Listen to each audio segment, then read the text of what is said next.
Stephen Lynch. Please welcome.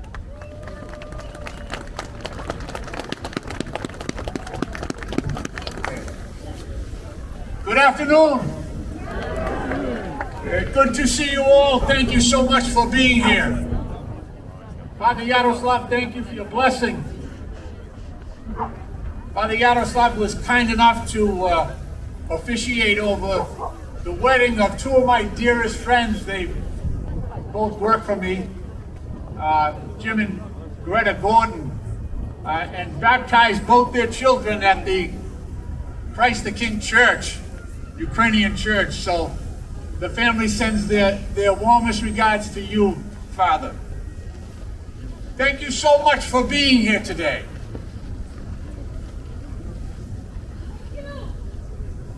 I'd also like to give great thanks to the organizers of this event.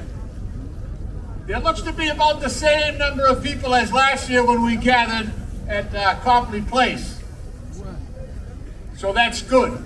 But we need a growing number of people to stand in support of Ukraine. I want to thank the President. Thank you. I want to thank Ivanka Roberts, the President of the Ukrainian Cultural Center, and Sibylla Petrin, the member of the Ukrainian Congressional Committee of America, and all of the organizers that have contributed to this event today.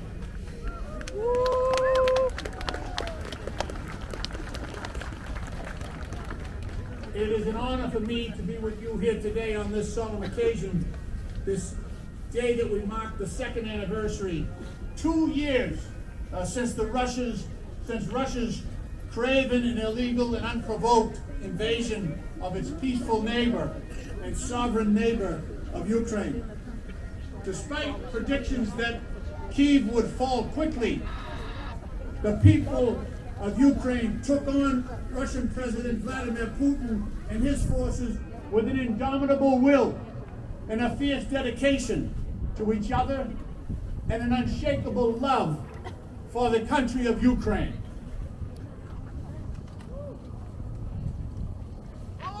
Russia's campaign has been relentless, and the people of Ukraine have paid a heavy price.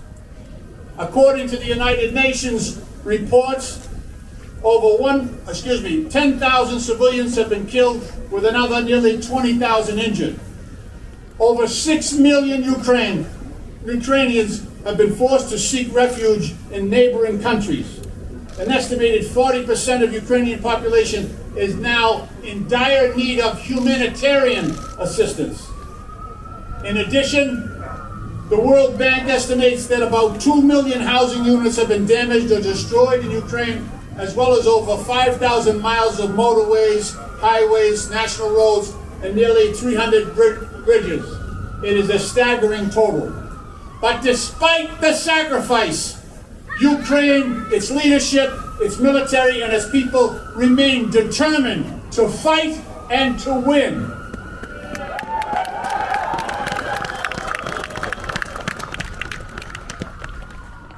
I've been to Ukraine many times, but several weeks ago, I once again had an opportunity to visit Ukraine. Took 9 hours by train, 9 hours from Przemysl in Poland to Kyiv because of the conditions of the railway system there. I had an opportunity to meet with President Zelensky, the defense minister, and many of his top advisors, just to examine the situation on the ground. I also got an opportunity to pay respects at the wall of remembrance of the fallen in Kyiv. But it is not enough just to bear witness. It is not enough for America to hope for the best. It is not enough for us to just send them our best wishes. We should be sending the Ukrainian people the food they need to survive and the weapons they need to defend themselves.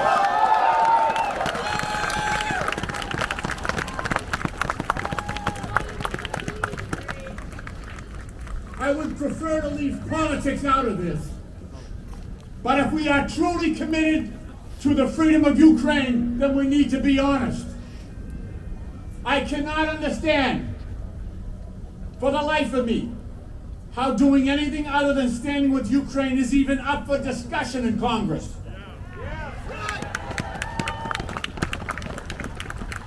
But unfortunately, that is a disturbing trend that we are seeing in Washington today. To his credit, President Joe Biden has requested Congress to approve $60 billion of aid to Ukraine, both humanitarian and military aid. And I support that funding 100%.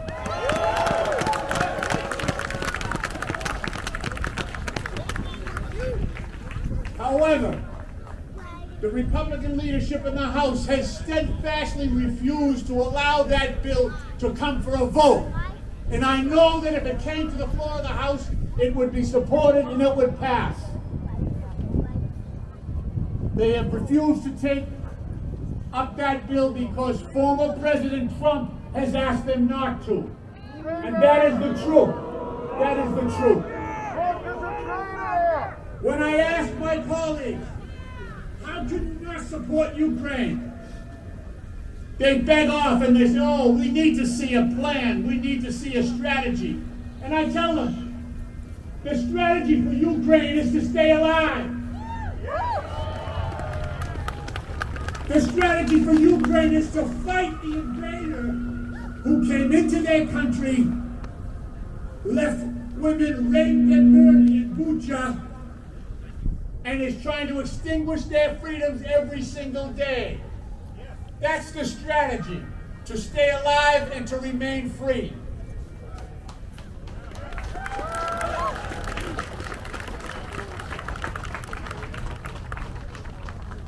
America knows well the lessons of history when we fail to stand up to brutal dictators.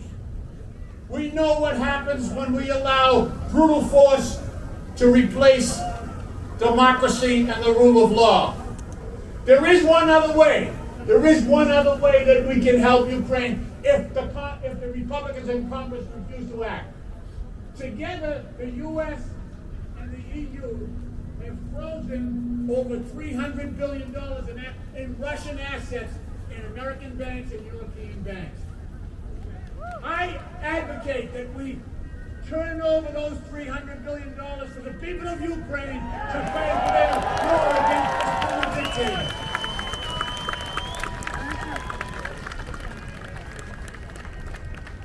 I am sincerely hoping that my Republican colleagues wake up to what's happening in Ukraine. If you need to know the character of Vladimir Putin, look what happened 8 days ago. Look what happened to Alexei Navalny.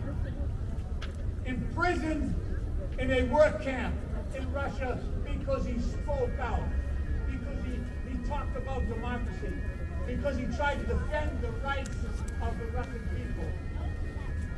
He was brutally poisoned at one point and then locked in jail and then died last week under circumstances that indicate he was killed by Vladimir Putin's direction.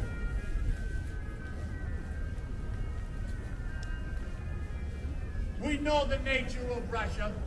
We know the nature of Russia under Putin. And we need to stay together. We need to stand up for Ukraine. We need to advocate for that funding that they need to defend themselves. They are fighting and dying every single day, but nothing more than their right to remain free, their right to speak out, the rights that we enjoy here today. I want to say thank you. Thank you to you for being here today.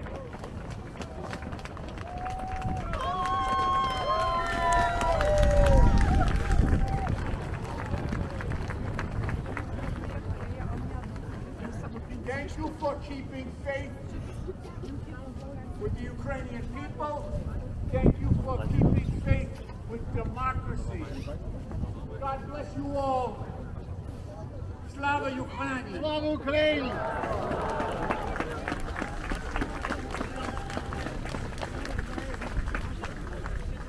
Thank you so much. This speech was indeed powerful and we heard what we needed to. Our next speaker is District 2 City Councilor and our good friend for many years, Edward Flynn.